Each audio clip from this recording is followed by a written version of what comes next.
আল্লাহরে কোথায় খুঁজতেছেন আপনারা? বাবা মার পায়ের নিচে সন্তানের বেহেশত। এই যে মা আজকে রাস্তার পাশে বসে রয়েছে।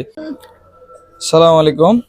আমি গত কয়েকটা ভিডিওতে বলছি যে সন্তানরা বাবা মার সেবা করার জন্য, যে বাবা মা চলে গেলে পরে কিন্তু বাবা মার জন্য সকলেরই আফসোস মনে হয়। যে ওনাকে আমি রাস্তা দিয়ে যখন যাইতেছিলাম তখন ওনাকে দেখি রাস্তার পাশে বসে রয়েছে। ওনাকে জিজ্ঞেস করছি, তার দুইটা ছেলে আছে, তারা ঢাকাতে থাকে। হ্যাঁ, ঢাকাতে থাকে তারা। তার মাকে ফালায় চলে গেছে। তার মার, ওনার স্বামী নাই, উনি আসলে স্বামী মারা গেছে।